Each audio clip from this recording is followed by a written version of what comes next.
Thank you for joining, everyone. We'll get started in approximately 2 minutes.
Hey, hello, everyone. Welcome to the first webcast in the Leukemia and Lymphoma Societies of Canada's Innovation and Webcast Series, or Innovation and Research Series, the Causes of Blood Cancer, What We Know. Today, Dr. John Dick will explain how his research into the causes of blood cancers holds the promise for improved treatment and quality of life for Canadians affected by blood cancers. My name is Paul O'Connell. I am the Research Program Lead at the Leukemia and Lymphoma Society of Canada, and I will be the host for today's online event. We would first like to thank Dr. John Dick for presenting on this subject.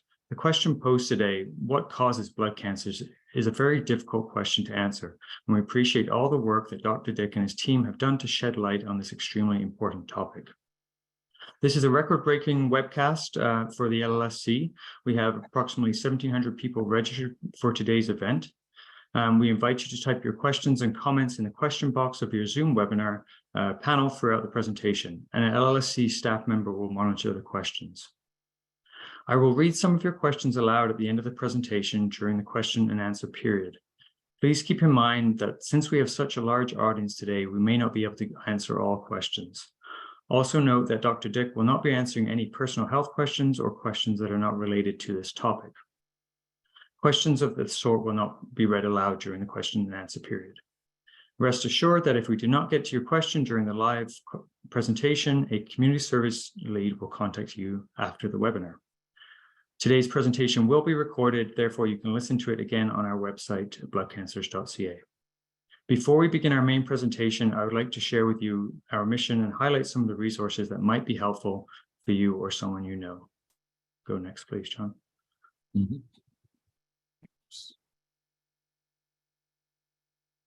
There we go. Okay, great. At the LLSC, our mission is to cure blood cancers and improve the quality of life of those touched by a blood cancer and their families. We listen attentively and with compassion to the challenges you are facing. We can point you to information specific to your type of blood cancer or treatment.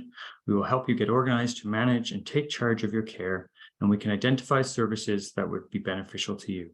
Do not hesitate to contact the community services lead in your area to learn more.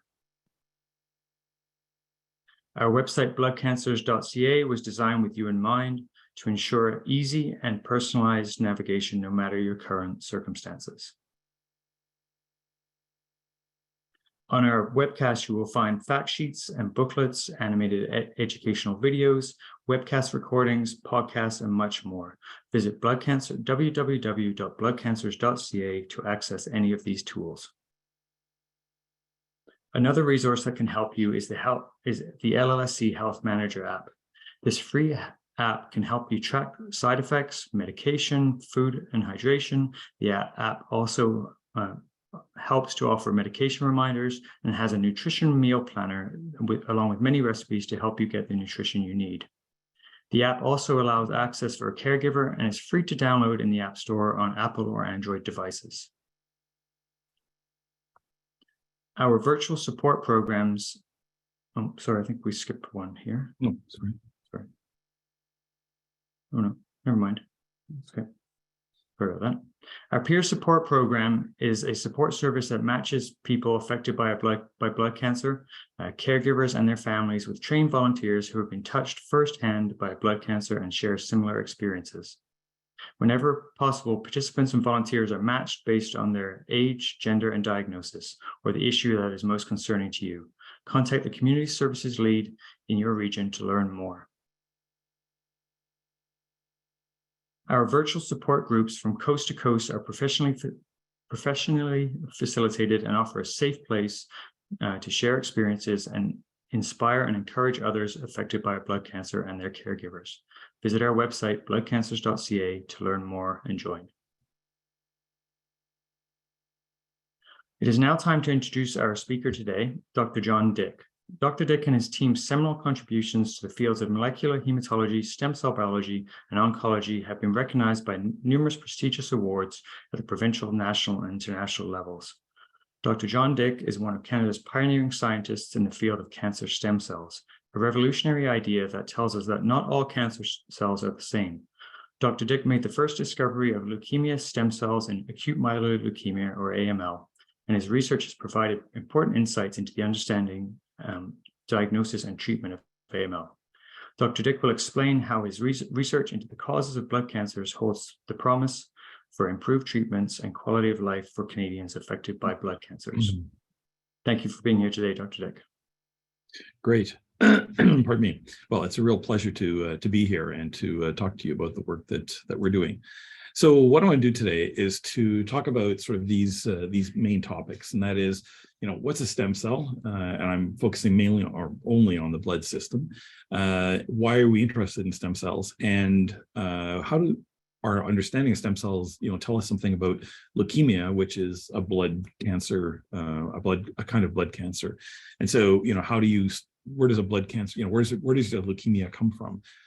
Where did it start? And I think that many people have those kinds of questions. I think the overall topic that I really want to get to is really at the bottom. And I want to frame my talk to give you sort of the process of discovery and to get at this idea that, how do science discover stuff?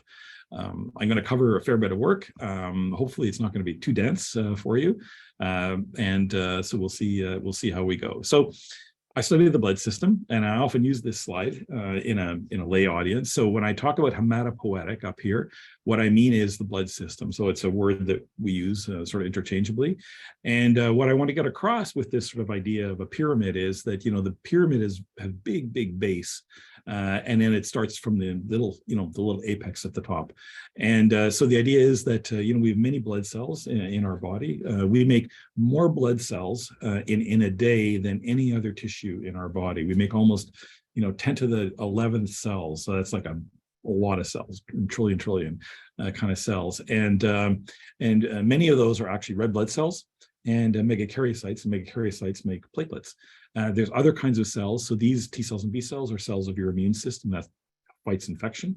And these other kind of white cells here, macrophages and granulocytes, they also kind of fight infection, but different kinds of infection. So, these are the cells we're all interested in. For example, went through COVID because these are the cells that get stimulated when we get a vaccination or get an infection. Now, what's important to note from this is that many of these cells here have a lifespan of very short, so 1 day or a few days. And so they need to be constantly replenished from cells that are above. And these cells we call progenitors. Progenitors are cells that are specialized. They sense when there's a loss. For example, if there's a loss of red blood cells, this cell senses that, it gets activated, and it produces, many, hundreds of thousands. Any one of these cells can produce tens of thousands of progeny. And so they're the ones that will replenish these ones that are gone. These cells are less frequent. They're only about 1 in 100 cells are this kind of a cell. So only 1 in 1% are this kind. But when these are gone, they're gone, and they need to be replenished from cells that are further up. These cells are less specialized. So for example, these cells up here will make all of these guys down here. So this is a less specialized cell, and it will sense that these guys are gone and start to proliferate. And ultimately, the whole system comes from a hematopoietic stem cell. This is like the mother of all cells, at the top. And this cell can be as rare as one cell in a million. It lies lurking in your bone marrow, and it's this powerful cell, and it keeps your blood system going for your lifetime. And in fact, they're so powerful, we know that they keep you going for more than your lifetime, because we've all heard about a blood cell transplant or a stem cell transplant, and that is one of the therapies that's used often for leukemia. And the idea is that to kill off your leukemia cells, you need to give such a high dose of chemotherapy that you get a side effect of actually killing off your normal stem cells, because normal cells and leukemia cells are quite similar, and it's hard to find the sweet spot. And so you can give a good dose of chemotherapy to kill off your leukemia, but you're going to kill off normal blood cells. And so the beauty of something that was developed in the late 1960s was that you could take stem cells from a related donor, and you wouldn't reject it. You can't take cells from you and put me into, or put your cells into me, because my immune system will clash with your immune system. But sometimes siblings, or sometimes there are related donors who are found in the general population who have an identical immune system to you, and so your blood stem cells can go in and they're not going to be fighting with your own immune system. And so what we know is that we can transplant this whole gamish of cells into somebody, and the only cell that will regrow the blood system successfully is actually this stem cell at the top. So it's able to regrow blood in a person. You can then take it out and put it into another person, and it'll regrow blood again. So it's a hugely powerful cell, and it's a 1 in a million cell. And it's like trying to find a needle in a haystack. So how do we know that this is true? And so what I wanted to do is just give you through the process of discovery. What happened before us? Why did we do the study that we did? And what have we done that have gained some understanding of the blood system? So I have to go back to two famous Canadian scientists. And as Canadians, we can take huge credit for bringing in the birth of the modern era of stem cell research. They did this work in the late 1950s, early 1960s. Their first paper was published in 1961, shown here.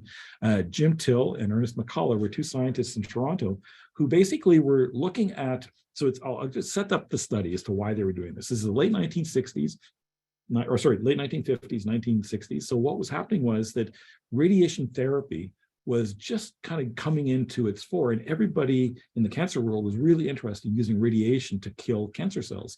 And so they were trying to figure out what kind of cells, how would cells respond to radiation?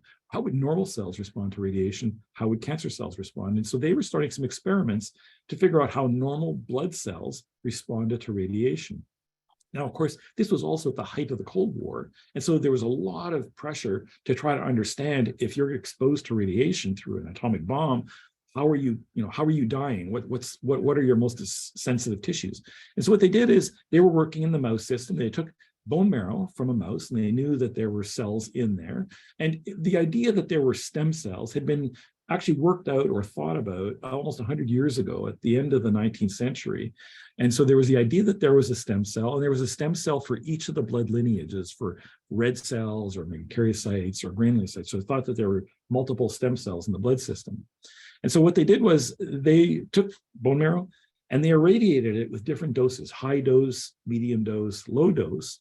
And because we didn't know how to manage blood cells in a lab dish, there were no culture conditions known. So they thought, well, let's just transplant it back into mice that had been irradiated and see how these blood stem cells will regenerate the blood system if we transplant it. So again, that had been worked out about a decade before them, where they had shown that if you could take a mouse and irradiate it, the bone marrow is a really sensitive tissue to radiation because it's so highly proliferative. That mouse will die in 8 days, but if you take cells from a related mouse that has an identical immune system, it'll regrow the blood system in that mouse. And so that was known. What Till and McCullough did was they radiated those cells, and they looked for a bunch of reasons, but they looked on the spleen. The spleen is in a mouse is about 1 centimeter long, so about that big. And they looked at the spleen of a mouse that was irradiated at this time point, and it was just the tiniest little spleen. And then they took the spleen of mice that had been transplanted, and they saw that there were nodules on the spleen, which was unusual. And the key insight that they made was that the number of nodules was correlated with the amount of radiation. In other words, if you had a high dose of radiation, there were no nodules on the spleen. If there were lower doses, you saw some, and at the lowest dose, you saw more, and it was directly related. And so there's some relationship between the sensitivity of the cells that generated these spleens or not. And then they opened up these spleens, and it turned out the spleen, this nodule was found, contained all blood cells, was found inside there. And there was about 1 million cells. And so what they realized was that a single cell generated this nodule, and it made all the different blood cells. And so what they realized was that they could set a new understanding, because there weren't one blood stem cell for each of the different blood lineages. There was only one cell that had the ability to make all of these, because all these mature cells here were found inside each of these single nodules. And they proved that each nodule was started from a single cell. And so one single cell had the ability to make all the blood cells. And so they turned this blood system, on its ear. They changed the textbooks in terms of what we thought about how the blood system was working. So then what they did was, then that led to other work, and people sort of realized, well, can we study blood cells without having to transplant into mice? And so groups in Australia and Israel and other places developed an assay, a system where they could put blood cells into goodies, like all the growth factors, all the vitamins, all the nutrients that they need to grow. And what they realized was they of course they did that, the cells would survive, and they would put, let's say, 1,000 cells, and after 10 days they would have 50,000 cells. So they were growing. The problem is cells are just floating around. And they made this beautiful step where they said, well, let's just fix the cells. We'll put them into gelatin. We'll put all the goodies, all the media that they need, but put them into gelatin. And that way the cells can't move around. And so then they would get these little colonies. One cell, they could watch under microscope. One cell would start to divide, and over the course of 15 days could make a colony of maybe 500 or 1,000 cells. And so that showed that these cells had some kind of proliferative ability. But each of the colonies was distinct. There was a colony that made red cells, a colony of B cells, and so forth. And so they were able to create this, but this was all done in the mouse system. And, mice and humans are similar, but of course it left open the question about, what does a human stem cell look like? So if you fast forward about 30 years or 25 years, I started my own lab, and we were interested in what human stem cells look like. And of course, it became clear, at the time, we can't put blood stem cells in a lab dish. We have these colony assays, but it was clear in the mouse that a colony assay, the cells that grow in these gel media, was different than the cell that made this nodule in a spleen. And so I knew that, and we were thinking, well, okay, so we can study blood progenitor cells, but what does a human stem cell look like? And the problem is that human stem cells, like mouse, could only be studied by watching what they do, and what they do is to regrow the blood system. Nobody wants to volunteer for my experiments. And fortunately, I had a colleague, Bob Phillips, who worked on a special mouse that had been developed around that time that was born, and it, for just random reasons, it didn't have an immune system. It had a mutation in a gene. And the gene led to the production of T cells and B cells, the parts of your immune system. In fact, the gene these mice had is the same gene. Some of you will remember the bubble boy in Houston. Remember the boy who was born without an immune system, and he was living in Houston, and they put him in the bubble that was created for the moon, the astronauts that came back from the moon, because they were worried that they were going to bring back bacteria and contaminate the human population. And so they created this. They never used it. And they had it, and so they said, well, let's put this boy in there. And so that's because it was special, immune deficient. He doesn't have any protection against the outside. Our mice don't have any protection. And so, we thought around, we talked to Bob and said, get these mice. And he said, sure. And he said, I don't think your experiment's going to work. I says, well, probably not. But if it does, it'd be really cool, because we'd have a way to study human stem cells. So the reason you can't put a human cell into a mouse is, of course, your immune system will fight, like I said before, but this mouse doesn't have an immune system. So it turns out that there's enough complementarity between what a human stem cell needs and a mouse can provide. And now we had mice running around the cage that had some of their blood being composed of human cells, which was remarkable. And so now we could study the real human cell, albeit parked inside a mouse. And that we improved that. That became, and it has become now, the gold standard in the world. Anybody who wants to study blood stem cells to make better therapies and so forth uses this approach to study human stem cells. And so what we wanted to, I told you, blood stem cells are about 1 in a million. And so we spent 20 years trying to find that 1 in a million. And so, 20 years later, we actually found that single blood stem cell. We could put it in a syringe, inject it into the mice, and it'll regrow human blood in the mouse, in the context of a mouse. And there's now a lot of work to show that what we find in this stem cell that works in a mouse is the same kind of cell that works in a human. And so a lot of therapies that are developed for humans, gene therapy or other things, use this as the first step to try to develop those new therapies. So it's kind of how, this process of discovery goes. And so we've now learned what the characteristics are of the cells that have stem cell properties. These are cells that have the ability to make all blood cells. And as they progress down this pathway, they become more and more specialized. And eventually they only make one kind of cell, a platelet or a red blood cell or, a T cell there. So that's sort of the stem cell side. And so we're doing a lot of work with our local bone marrow transplant group. Dr. Jonas Mattsson is the head of the transplant group at Princess Margaret, and we're helping them use these characteristics of human stem cells to better characterize how patients perform after they get a bone marrow transplant to cure their therapy. Many patients are cured, but there are some patients who don't do as well. And so we want to see if we can determine better ways of monitoring that by using these improved ways of specifying what does a blood stem cell look like. So that's one way and one approach that our science has taken us. And it was just this sort of random question: what does a human stem cell look like? Well, how do we uncover that kind of understanding, and what's the approach?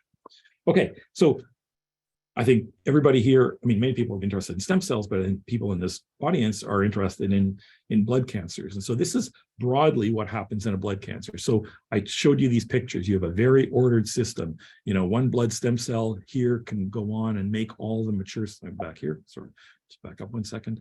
So just to point out that, one of these cells can make trillions and trillions of progeny. It gets born and it can live, because it has I should just mention one other thing. What distinguishes this blood stem cell from all these other cells is when these cells are gone, they're gone. But stem cells have this unique ability that when they divide, they can make one cell like this, but they can also make another cell like themselves, right? When one cell divides, one cell becomes two. But a blood stem cell has a unique property where one of those cells replaces itself. It retains stem cell function, whereas the other one starts to become a little more specialized, and so forth.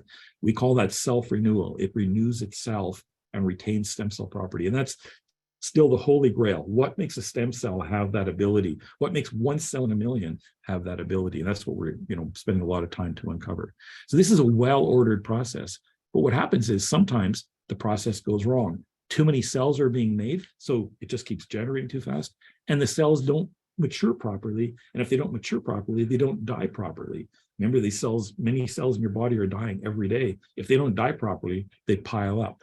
So if you don't mature, you pile up. If you make too many, you pile up. And if you do both things, you really pile up. And that's essentially what a blood cancer is, whether it's a leukemia or a lymphoma or myeloma or that kind of thing.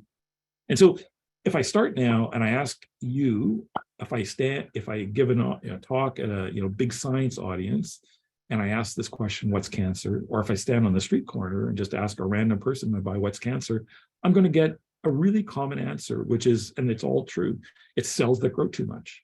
They grow in an uncontrolled way. They don't die properly, and so forth. And that is all true. And that idea is what's governed cancer therapy for 7 decades. The idea that we kill cells that grow too much, and we can give chemotherapy to try to kill the cells that grow too much without killing the rest of the normal cells that aren't cancerous cells. And that's a main armament. But of course, if you ask the question in a slightly different way, and that is every cancer cell equal? Is every cancer cell equally able to keep that cancer going? It turns out that when people start to look at cancers are like the blood system. Blood cancers are like the normal blood system.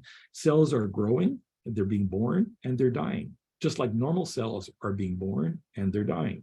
Leukemia cells do that. Actually, we think leukemia cells are just growing like mad in our bloodstream. They are, but they're also dying like mad as well.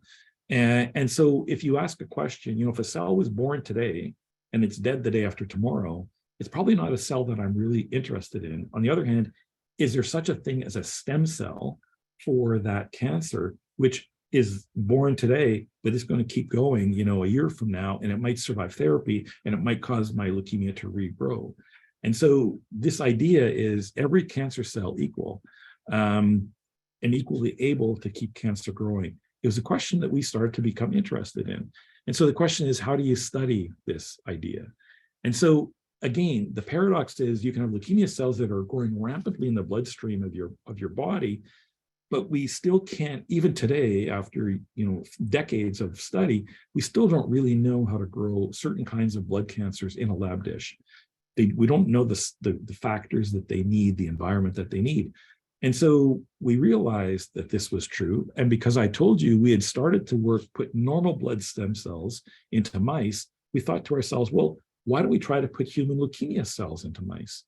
And so it turns out that works. You can take human leukemia cells that look like this in a patient, you put them in a mouse, and this is actually human leukemia cells growing in a mouse. And nobody would know any difference between what these cells are.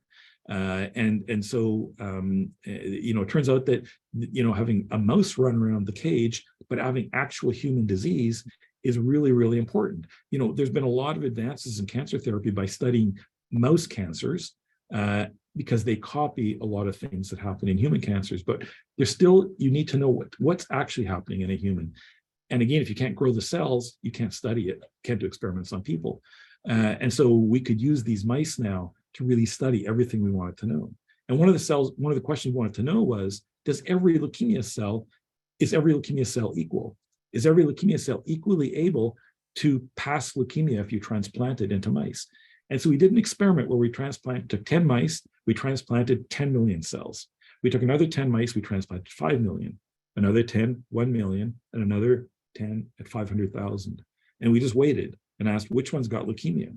So none of the mice that got 500,000 got leukemia, all the mice that got 10 million, and even all the mice that got 5 million, and then only about 30%, 3 mice out of 10 got leukemia at 1 million. And so we could use some statistics, some mathematics to prove that meant that only 1 in a million cells has the ability to make leukemia when you transplant it into mice. And so that was really surprising. And the question is, does that just mean, putting leukemia cells in a mouse is just a crappy way to do your study, or is this telling us something important?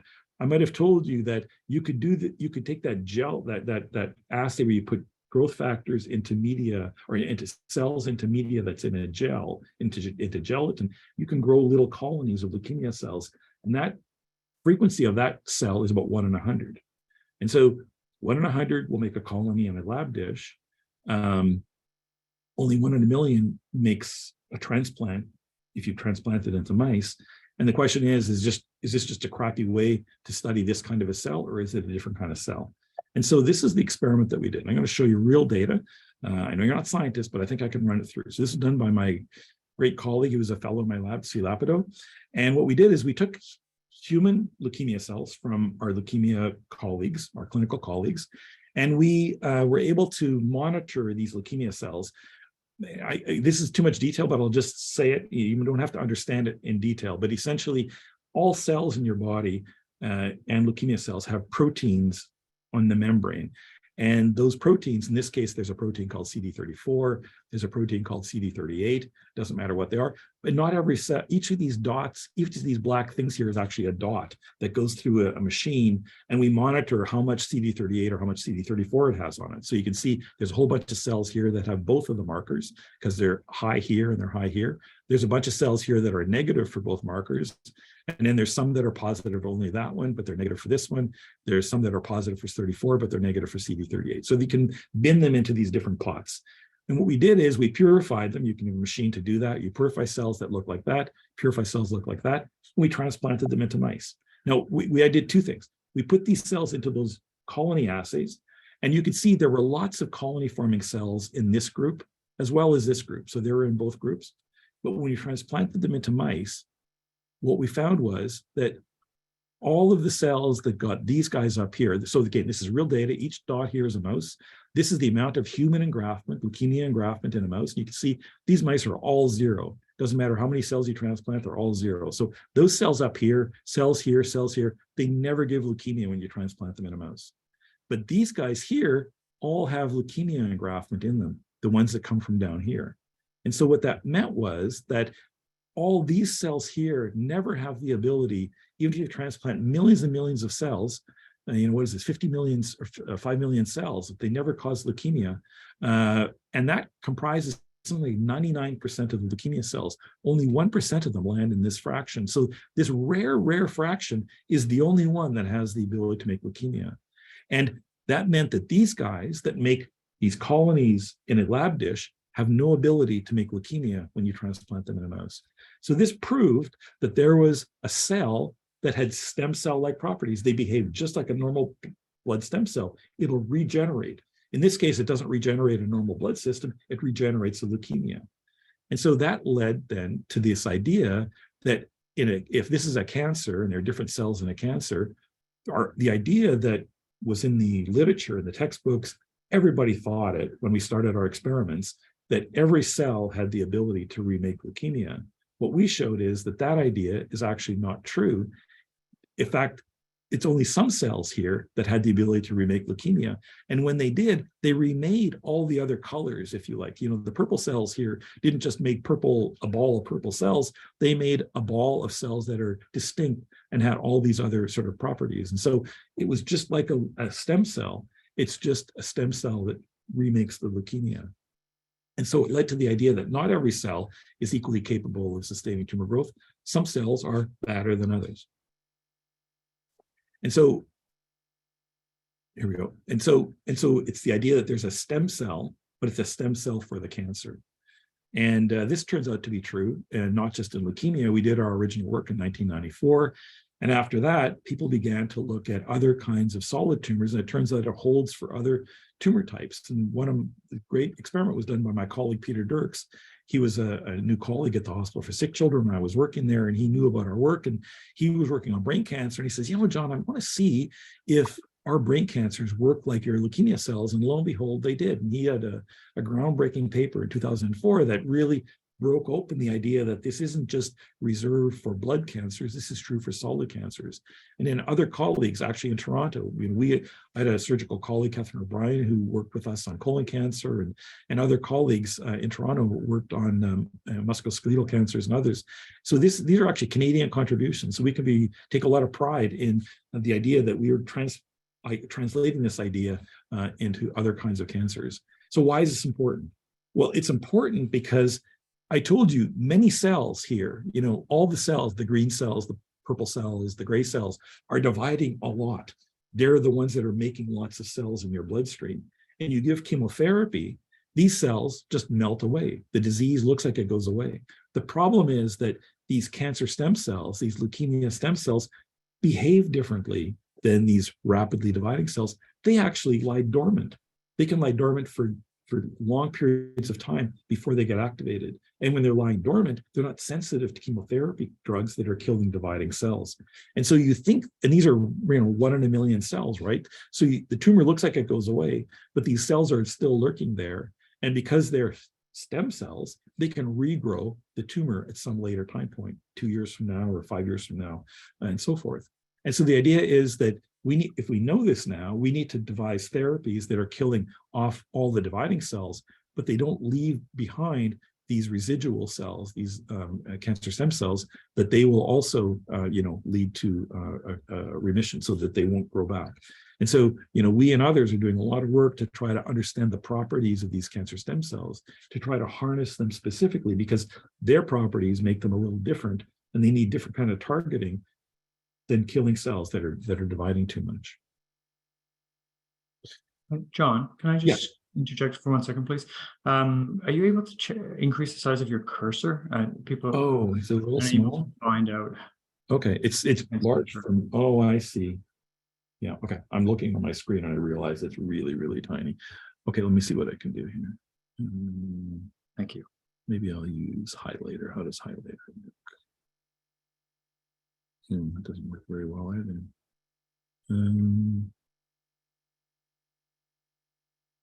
Darn.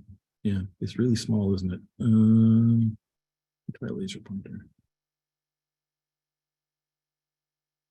So that's maybe a little better. Somehow I can't increase the size. I'm not sure exactly how to do that. Okay, let me just go on then. Right, so the idea is that what else can we do?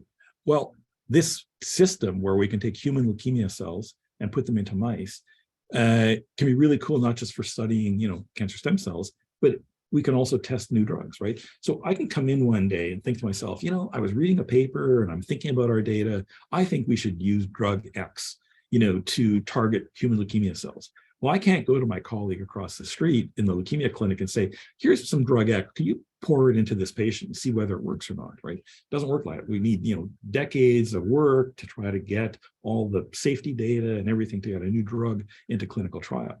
On the other hand, if I have a bunch of mice that have human leukemia cells in them, I can take a new idea and test it really easily in the mice. So here's an experimental design of an experiment we did a few years ago. We took human leukemia cells from 4 different patients. This is the other thing. You can set up a bunch of mice, let's say 10 mice with one patient, 10 mice from another patient, 10 mice from another patient, because we know that different patients have an individualized response to chemotherapy. And again, we have a poor understanding of why does one patient who has colon cancer or leukemia and another patient, why do they respond differently? Because they have the same disease. And so the idea is we can actually create, if you like, little mini clinical trials where we can take cells from different patients and put them into mice and test their response to drugs. So what we do is we transplant the cells, we wait for a couple of 3 weeks or so, let the leukemia cells establish, and then we treat with a drug. And this happens to be an antibody that we had chosen against this particular drug. And then at the end of the treatment, we sacrifice the mice, we open up, find all the leukemia cells, and ask, what did we do? Did we have any effect or not? And here's, again, some real data that we had generated. So these are 4 different patients, AML 2, 3, 4, and 6. And what I'm showing you here is the level of, this is human leukemia engraftment. So if you're high, this means 20% of the mouse's cells are human leukemia. In this case, it's 65% of the cells are human leukemia. So these are leukemias that are really, really growing in the bloodstream of a mouse. And you can see they all had lots of leukemia cells growing. These are the control mice. They didn't get any treatment. We just let them go for the length of time. And then here's a set of the same mice, or another group of mice, same cells, that got our drug. And you can see that in these guys, it went from, 65, 70% down to, 2 or 3%. This one completely wiped it out. And so this is a way where you can test differences between patients, but you can test whether or not you're targeting cells. And in this particular case, we know that we're targeting the leukemia stem cells. So, this is what you can do with this crazy system of putting human cells in the mouse, right? You could imagine somebody saying, oh, why are we funding research of some crazy guy who wants to put a crazy, scientist who wants to put human leukemia cell or human cells in a mouse? But, this is how science gets done and how, research gets, we make progress going forward. Okay, in the last maybe 10 minutes, I'll just talk about some really unexpected things that we've done. We're answering, I think, a fundamental question, but we came up with some unexpected results that are leading to some advances that I think are really exciting. And it goes like this. When a person in the era that we're in now, right, when people are diagnosed with their leukemia, they come to their doctor, they have some symptoms, they get referred to the clinic, and they're diagnosed. And when you're diagnosed, often you get a gene test done to see what mutations you have, because we know that patients with leukemia, for example, who have one set of mutations respond better to therapy than another set of mutations. And so it's important to know how many mutations you have, what kind of mutations. Mutations are changes in genes that control growth, right? Every cell in your body has a set of genes that make it divide, or a set of genes that stop it from dividing and make it specialize. And so, the genes in a blood stem cell are different than the genes in a red blood cell or an immune cell. And that's true for leukemia as well. So there are genes, and some of these are important. You can think of it as, genes that are putting your foot on the accelerator of your car or putting your foot on the brake. And if you have mutations, they force your foot down on the accelerator and you can't let your foot off. That's what the mutation does. And it's important to know that. And so patients come in, they're diagnosed, and the question, that leads to, and I think many patients have this, why did this start? When did this start? What happened that got me into this clinic? I'm 50 years old. Did it start, last week, a month, a year, a decade ago? what's the sequence of events? And since we can track, I know that at the time you walk into the clinic for the certain kind of leukemia that I study, AML, you might have 4 or 5 mutations, and I can find them and I can track them. And so the question then becomes, is in which cell, does leukemia start? Well, leukemia starts in a blood cell. But what kind of a blood cell? Is it a stem cell? Is it a progenitor? Is it a mature cell that picks up a mutation? And so the question is that if there's 4 mutations here, it had to start in some cell. It had to start, if there's 4 mutations here, what's the first mutation? So what's the first hit? What's the first mutation that starts in some cell here? Why does that cause some kind of a progression? Does one gene in one cell cause a disease, or does it require all 4? And what's the sequence of events? So there's just a black box, right? We don't know when and what happens. And so we were interested in a second question when we started these experiments. So patients diagnosed, they have 4 genes that are mutant. Patients gets treated. Sometimes the disease doesn't go away and it comes back. And in, for example, many research centers, the clinicians, will keep samples. Person comes in, they get a blood test, they get diagnosed, but they take a little bit more blood and they bank it for research or testing, and they put it in a freezer.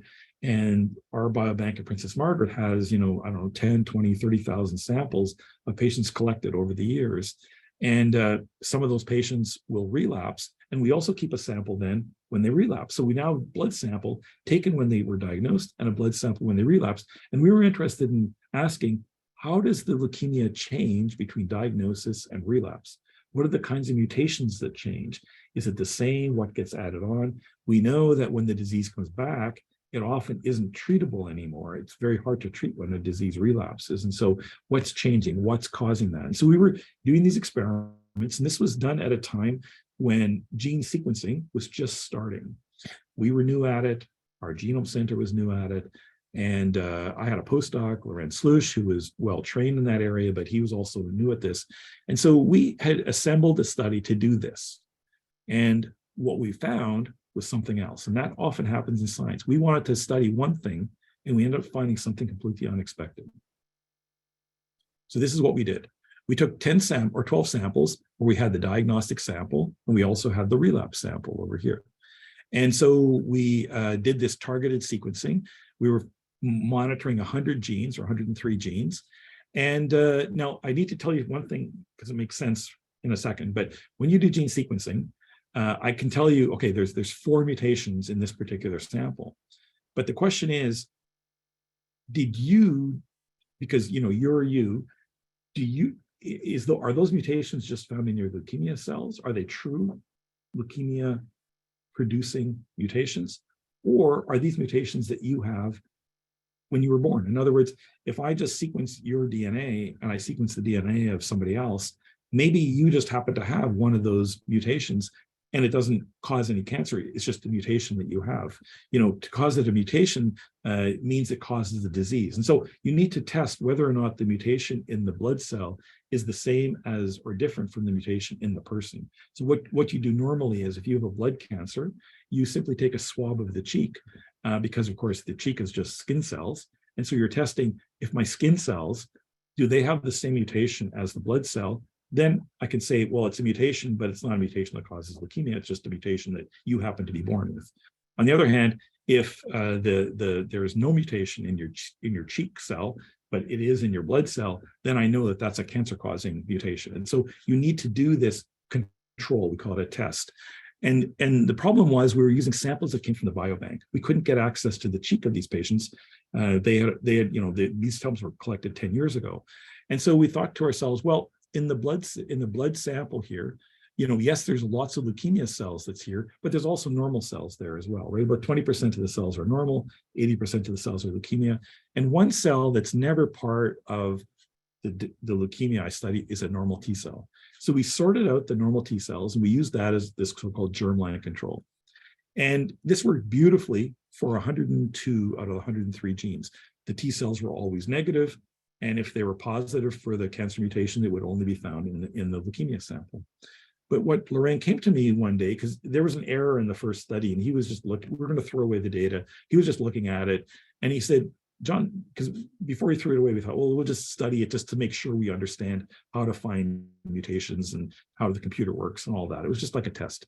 And he came to me and he said, John, there's something really weird, because the T cells for one of these genes, it doesn't matter what the gene is, the DMT3A. So we were expecting the leukemia cells to be positive for that, but we were also expecting the T cells to be negative. But he said the T cells are actually positive. And I thought, well, that's really weird. The T cells are perfectly normal. They're not leukemia. How can they have the identical mutation as the leukemia blast? Well, the only way that could have happened is if a single cell back here that was the ancestor to both a T cell and the leukemia cell picked up that mutation. And the only time that a T cell, which is kind of way over here on the blood system, is the same as an AML cell, which comes down over here, is actually way back here, is actually should be a stem cell. In other words, it predicted that some stem cell at some point in this patient had picked up this 3A mutation, and it somehow made a normal T cell and eventually made a leukemia cell.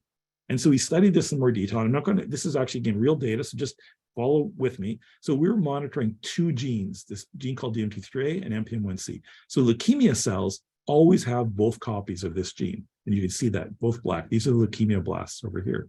And then we took that blood sample and we sorted out the stem cells. And we found that the stem cells weren't negative. They were actually positive for one of these genes.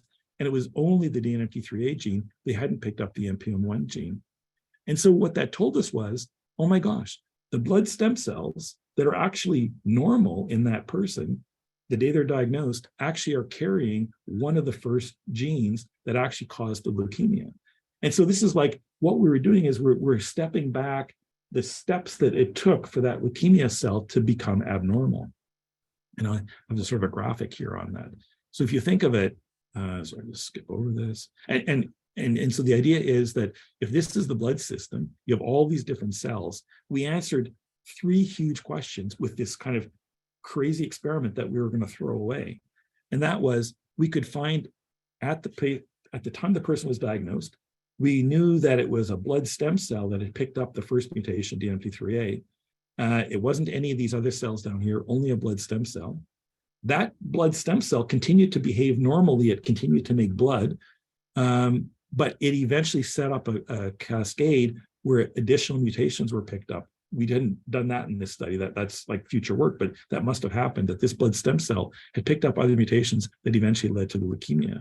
And it caused this blood stem cell to expand. That's the one thing I mentioned to you, but it caused those blood stem cells to become, more than half of your blood was composed of this single blood stem cell that had picked up this mutation. So a single blood stem cell had picked up this mutation, and half of your blood of this individual was actually coming from this single blood stem cell. When normally, you have 10,000 or 100,000 blood stem cells. So one stem cell only makes 1/100,000th of your blood cell, of your blood system. Okay, I know I'm getting a little bit confused here. So what this led to was the idea, when did this happen? How long does this take? So we figured out a blood stem cell picks up the first mutation, but when did it happen?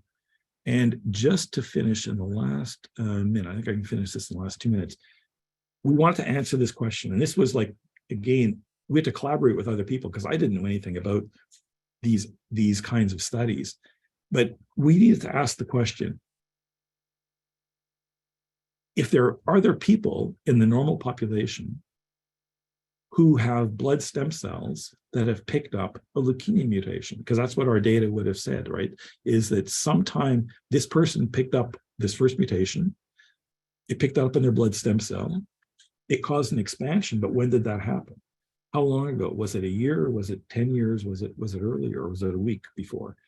But it also said that you could find people in the normal population who had blood stem cells that had leukemia mutations in them who hadn't yet gotten leukemia. And so we wanted to study normal populations. And so it turned out that there was a study done in the early 1990s where they enrolled 500,000 Europeans. And they were looking at the role of nutrition in cancer, the role of workplace, people who work in a smelter versus somebody who works in an office, versus somebody who works in a, refinery, what you ate. These people enrolled, they filled out a questionnaire, where they worked, where they lived, all that kind of thing. They give a blood sample. And then they agreed to be followed over the next, 20, 30, actually they continued to be followed, the next 15 or 30 years. and they get questionnaires regularly to see what their health status is. And so these people are normal when they enroll, and they give a blood sample. And we went to them and we asked, are there any people who eventually got leukemia? And they said, yeah, we can find you 100 cases of people who eventually got leukemia. We said, great. We get those blood samples. Now, these are blood samples taken when they were normal, but they developed blood cancer, at these time points, 5 years. Some of them only got it 10 years after they enrolled. And then we wanted to find normal people who enrolled but never got leukemia. So we got 4 times more people who were matched by every criteria, age and everything else, who never got leukemia, even though they were followed for 12 years. And then we did gene sequencing on them. We asked, can we find any difference between people who are normal, who eventually get leukemia, and people who, oops, lost my cursor there. Okay, so we did this gene sequencing, and again, this is real data. I'm just going to skip through it. I'm not going to get you to remember, expect you to remember it, but we asked in the people who, man, I can hardly see my cursor. In the people who never go on and get leukemia, sometimes we can find blood stem cells that actually pick up a leukemia mutation, but they only pick up 1. Whereas if you're going to go on and get leukemia, those 100 people who went on and got leukemia, they already had 2 mutations and different kinds of mutations, almost a decade before they got leukemia. The kind of mutations was different. The size of the stem cell that expanded was way higher in the red, the people who are going to go on and get leukemia. And so what that led to is the idea that there's this thing called clonal hematopoiesis. This is, if you think of each of these dots as a blood stem cell. And so at some point in time, all these blood stem cells are functioning in your body. One of them here picks up a mutation and it starts to expand. It makes a bigger contribution to your blood than another one. Turns out that that's common in the normal population, which was a surprise, a shock that we found this and other people found it as well. And then that goes on and we call it benign. It doesn't cause any disease, doesn't cause any cancer. But there's a rare set of people where they pick up the first mutation, they pick up the second mutation, then the third, and so forth. And those are the ones that are going to go on and get leukemia within the next 10 years. So this is we could find these people by gene sequencing, and it means that we have a window now of almost 10 years where if we find somebody like this, where we can follow them and potentially do something to prevent leukemia. It's something I never thought I'd say in my lifetime, that we're doing research that talks about leukemia prevention, in this way by monitoring the genes of people and seeing whether they're at risk for progression. So I'm going to stop at that point. I've probably talked a little bit too long, but I'm just giving you the idea of the process of discovery and how you can make advances, how seeming unexpected avenues can lead to important advances like this one, where a failed study of looking at gene sequencing, led to the realization that we could pick up the ancestral, it's like stepping stones in a brook. If we look at the individual cells in the diagnostic blood sample, we can look in the normal cells and we can see the sequence of events of a cell that had picked up, 3 mutations or 2 mutations or 1 mutation, and what kind of a cell it was. It's like skipping stones in a brook on the pathway that these leukemia cells were coming to. So I'm going to stop at that point and respond to some questions. Thanks very much for your attention, everybody. Perfect. Thank you very much, John. It's certainly a very complex topic, and everyone appreciates your insight and your work that you've done over the past decades to get to this point. So it is now time for the question and answer period. If you haven't already done so, please put in your questions into the Q&A. As you can imagine, we have had a lot of questions today. As a reminder, Dr. Dick will not be answering any specific health-related questions or anything that's not related specifically to this topic. If you will, obviously, as I mentioned before, our community service lead will reach out to you after the webinar with these questions. Okay, so we had a lot of questions come in during the presentation and a number beforehand. So Dr. Dick, maybe we'll start with the big question here about the cure, and will there eventually be a cure? Will all blood cancers be curable in the long term? And maybe what's showing most promise in the next few years? I think first of all, blood cancers, there's a review that one of my colleagues wrote, and he said, blood cancers lead the way. So if you look back at all of the major advances in actually all of cancer research, our understanding of cancer and the development of drugs has really advanced the most in the blood system. And partly it has to do with the fact that, if I have a breast tumor or a colon tumor, I have to work hard to try to get access to that tissue. I either need to put a needle in to get a biopsy, or I need to cut the tumor out.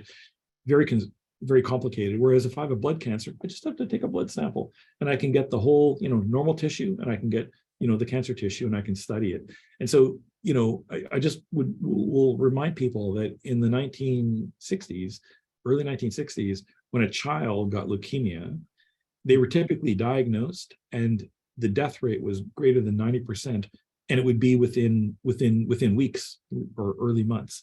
And that completely changed. Now 90% of children who get leukemia are cured of their disease. And this is true for many different kinds of cancers. There are some tough ones, like AML is one of those diseases, which has been really difficult. But again, there are the recognition that AML isn't just one disease. AML with a particular kind of mutations responds to therapy in one way, doesn't respond to the other kind of therapy. In other words, if I have a particular kind of mutation, I can respond to one kind of therapy, but not another kind. And that's why it's important to personalize therapy based on the characteristics of the kind of cancer that I have, or the kind of leukemia that I have.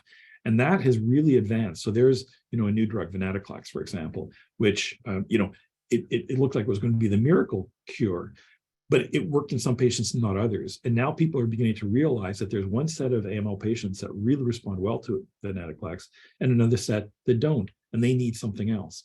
But now we have a drug for this set of patients, and so forth. And this is actually happening with many different kinds of cancers, that, there are new drugs that are developed, and an understanding of what kinds of patients will respond to those.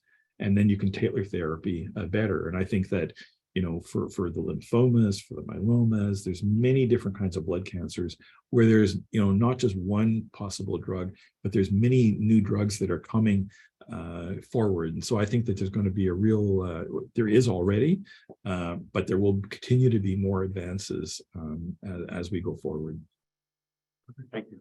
So on that note, then, we've had a number of questions about how your work would relate to the other blood cancers, lymphomas, myelomas, MPNs, or myeloproliferative neoplasms. So does your work on stem cells apply to that as well? Yes. So the one thing is true is that many of these tumors are behave in the same way, that not every cancer cell is equal. Some of them have more ability to keep the cancer going. That's one. So that's true in, like I said, a variety of different kind of blood cancers. The other part that's actually quite interesting is that, again, the textbook used to say that, if I have a myeloma or a lymphoma, these are cells, these are cancers of lymphocytes, T cells or B cells. And typically the idea is that, this is a disease that starts in a B cell that picks up mutations, and it, eventually causes a lymphoma. But what's beginning to be clear is that the first steps are actually often happening in an earlier cell. So the stuff I talked about at the end, where in AML, the first step happens in an absolute blood stem cell. We're beginning to trace back where those first steps are happening for some of these other tumors, like myelomas and lymphomas and such, that we used to think happened at the very end of the system. But it's becoming clear that the first steps are happening in a cell earlier than that. And I think that is also beginning to revolutionize that field, because it's giving us better understanding of the sequence of events that's happening. And that opens up the opportunity to have more possible therapies. Because again, a blood stem cell or a blood progenitor cell with a mutation needs a different kind of drug than an actual, myeloma cell, for example, that's further down and has picked up, 10 other mutations. And if we can know that, we can also intervene a bit earlier. That's the future. Okay, thank you. So I think that also relates to a series of questions we've had about the genetic risks and hereditary links to blood cancers, and whether you can speak to the family history and how that translates into from, say, having a parent having a blood cancer, and then the likelihood that a child may also get that same blood cancer, and whether there's testing available to provide that information. Yeah, in some ways that's a fairly a newer area, I guess I would say. There are clear, so in the way I told you that, some point in a person gets leukemia at the age 60, we're beginning to trace back that the first steps could be happening a decade, 2 decades, even 3 decades before that. The first steps are happening in blood stem cells, and they just sit there and they're just, not doing very much, maybe dividing every now and then. They pick up another mutation, but it takes, decades to get there. In that sequencing, we can also sequence the normal DNA of those people. And what people have begun to do is to realize that there are some people who have inherited, mutations for your mother or your father that give you a propensity for a particular risk for a particular disease. And so these are beginning to be cataloged. And that's very important, in the same, we always are thinking about people have always heard about the BRCA gene, right? The breast cancer gene that can be inherited and can cause risk. And so people are monitored and they can, when they know they have a risk, they can take either preventative action, radical mastectomy or oophorectomy, or there are new drugs that are now being developed to try to, interfere with this progression that somebody who's at risk can, for example, get breast cancer. Well, we can begin to think about doing the same thing for blood cancers. There are a number of risk factors that are known. And it turns out that they're the same genes that actually can arise spontaneously in somebody at the age of 30 and cause disease, but you can inherit that as well, and that gives you a higher propensity. So there are few of these genes can be inherited, and they're just being studied. And the idea is you can, knowledge is power. You can develop new drugs to try to target them, or you can monitor patients better. Okay, wonderful. Thank you very much. So I think now that there's a number of questions about environmental factors and causes of blood cancers, and whether there are links between exposure to environmental chemicals or pesticides, radiation, that type of thing, and how that plays into the incidence of multiple blood cancers. So, I'm not, what's the right word? I'm not as informed of this whole area, but broadly speaking, I think that what we're coming to recognize is that when mutations, one cell divides, when one cell decides it wants to divide, it has to replicate its DNA. We have 3 by 10 to the 9th, right? That's 1 billion base pairs of DNA in every single cell of your body. And when that has to divide, all of those 3 billion base pairs have to copy themselves, and they do it to then deliver the DNA into the 2 cells that are going to be made. And no biological process is 100% precise. We know in any cell in your body, every time it divides, it picks up a couple of mutations. And of course, you have a lot of cells in your body. So cells are always being born, and they always have a little bit of a mutational burden on them.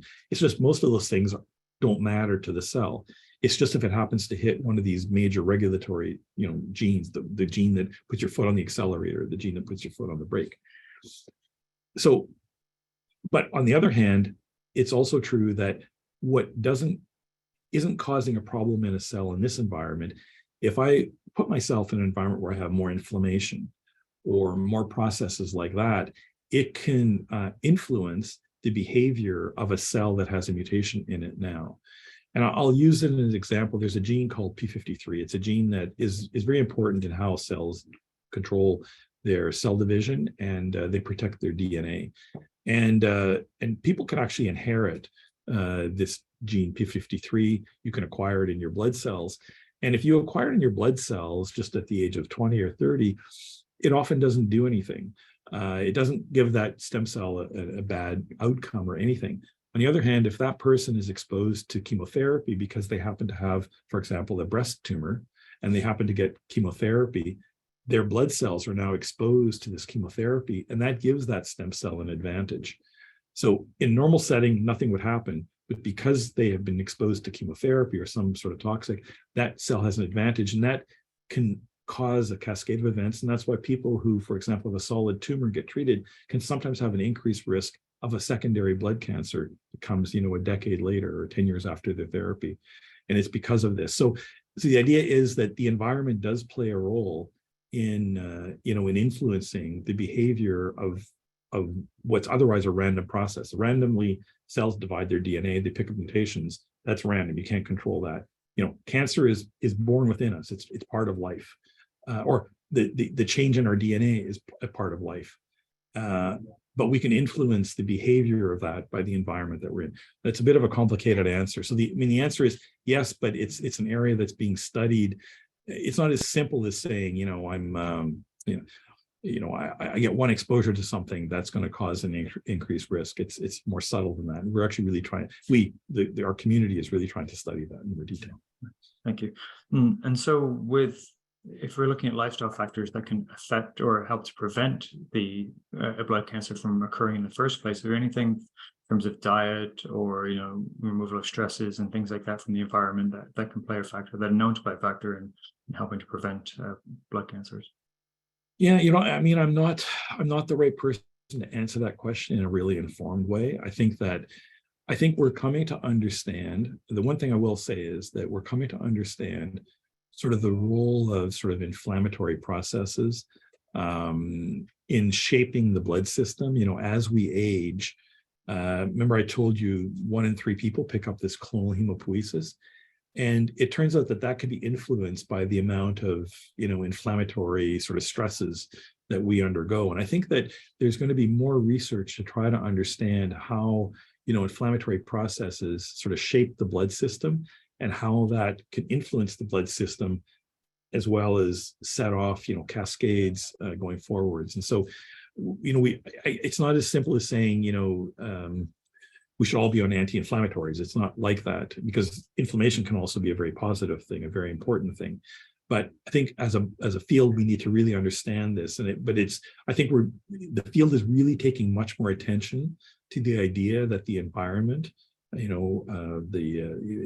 we find ourselves in, is actually influencing our blood system in ways that we hadn't anticipated.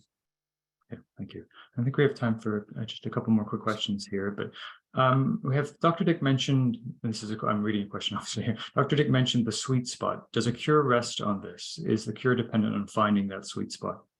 So, the answer to that is changing a bit. So, when all we had in our armament was killing cells that grow too much, which is sort of the underpinning of most chemotherapy, right? And cells that, or anti-proliferative chemotherapies, that was kind of there. But what's happening now is that we're much more focused on the abnormalities in that cancer cell, and so you're not sort of using a shotgun, to try to target one small thing. You're actually trying to target the one small thing that's gone bad. So if there are some genes that have gone bad, can I just focus on correcting those genes that have gone bad only in the cancer cells? In a much more selective way. And so that's really where the field is heading. And in that way, it's not so much you're picking the sweet spot, you're just picking a spot where you're really trying to find the Achilles heel of the tumor. It's the part of the tumor which it needs to grow, and it's harnessed that, but it's harnessed it exclusively for itself.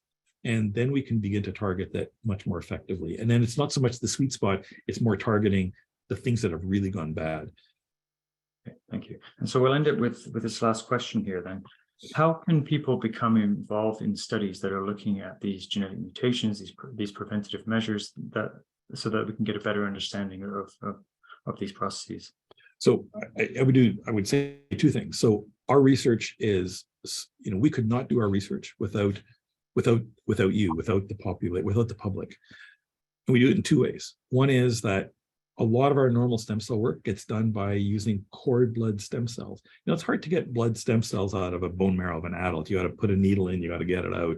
Sometimes we use the top, when somebody gets a hip replacement, they cut off the end of the bone and they throw it away. But, there's actually a lot of bony tissue there, and we can crush it up and extract it and get stem cells. But the other one is cord blood, right?